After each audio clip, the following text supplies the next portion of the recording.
what I have said from day one of this campaign, and that is that Donald Trump is the most dangerous president in the modern history of our country, and he must be defeated.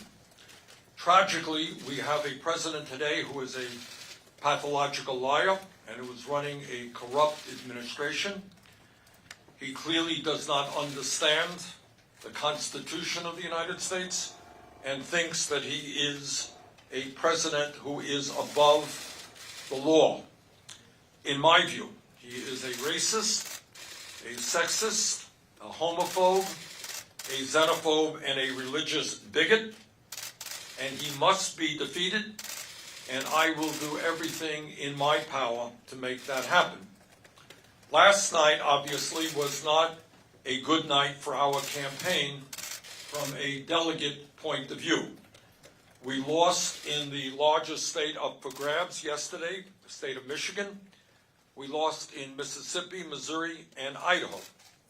On the other hand, we won in North Dakota, and we lead the vote count in the state of Washington, the second largest state, contested yesterday with 67% of the votes having been counted. We are a few thousand votes on top. What became even more apparent yesterday is that while we are currently losing the delegate count, approximately 800 delegates for Joe Biden and 660 for us, we are strongly winning in two enormously important areas which will determine the future of our country. Poll after poll, including exit polls, show that a strong majority of the American people support our progressive agenda. The American people are deeply concerned about the grotesque level of income and wealth inequality in this country, and the American people want the wealthy and large profitable corporations to start paying their fair share of taxes. Overwhelming support for that. The American people understand that the federal minimum wage of $7.25 an hour is a starvation wage. They want to raise the minimum wage in this country to a living wage of at least $15 an hour. And the American people understand that if our kids are going to make it into the middle class of this country, we must make public colleges and universities and trade schools tuition-free. The American people understand that we cannot continue a cruel and dysfunctional healthcare system, and it is amazing to me to see that even in conservative states like Mississippi, there is an overwhelming understanding that we are now spending twice as much per capita on healthcare as do the people of any other country, while 87 million of us remain uninsured or underinsured. And this crisis, this absurd healthcare system, is becoming more and more obvious to the American people as we face the challenge of the coronavirus pandemic that we are currently experiencing. Imagine facing a pandemic and having 87 million people who are having a difficult time going to a doctor when they need. And the American people know, unlike Donald Trump, that climate change is an existential threat to our country and the planet, and that we need to transform our energy system away from fossil fuel to energy efficiency and sustainable energy.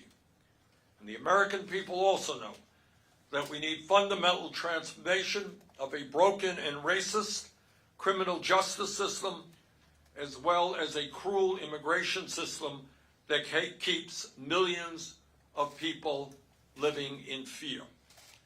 But it is not just the ideological debate that our progressive movement is winning. We are winning the generational debate. While Joe Biden continues to do very well with older Americans, especially those people over 65, our campaign continues to win the vast majority of the votes of younger people.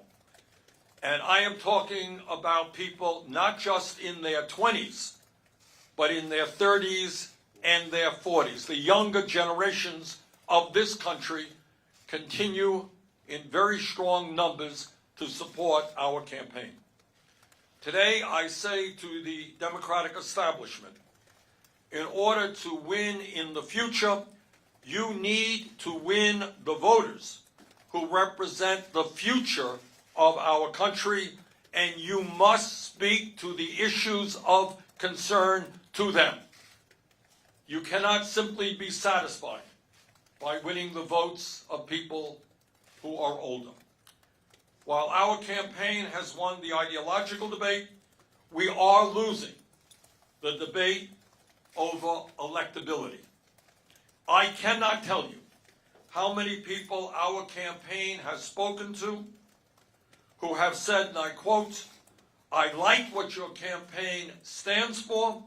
I agree with what your campaign stands for, but I'm going to vote for Joe Biden because I think Joe is the best candidate to defeat Donald Trump." End of quote. We have heard that statement all over this country.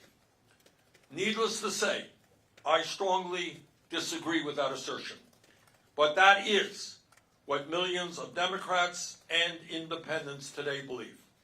On Sunday, I very much look forward to the debate in Arizona with my friend Joe Biden. And let me be very frank as to the questions that I will be asking Joe.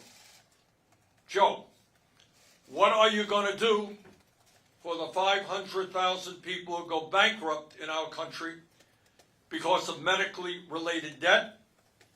And what are you going to do for the working people of this country and small business people who are paying on average 20% of their incomes for health care?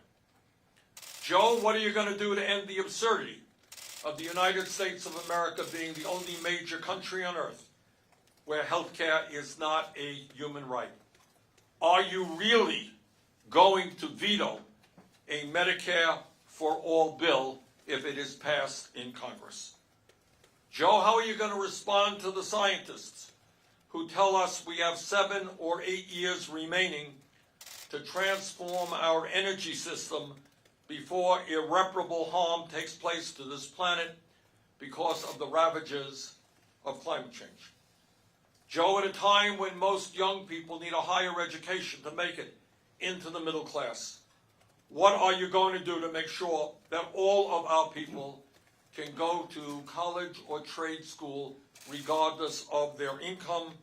And what are you going to do about the millions of people who are struggling with outrageous levels of student debt? Joe, at a time when we have more people in jail than communist China, a nation 4 times our size, what are you going to do to end mass incarceration and a racist criminal justice system?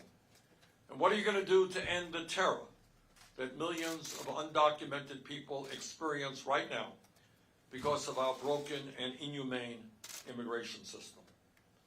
Joe, what are you going to do about the fact that we have the highest rate of childhood poverty of almost any major country on earth, and are living with the fact that 500,000 people tonight are homeless and 18 million families are spending half of their income to put a roof over their heads? Joe, importantly, what are you going to do to end the absurdity of billionaires buying elections and the 3 wealthiest people in America owning more wealth than the bottom half of our people? So let me conclude the way I began. Donald Trump must be defeated, and I will do everything in my power to make that happen. On Sunday night, in the first one-on-one debate of this campaign, the American people will have the opportunity to see which candidate is best positioned to accomplish that goal. Thank you all very much. Senator, why do you think you lost Michigan? Senator, do you need to do better with black voters? Good talk.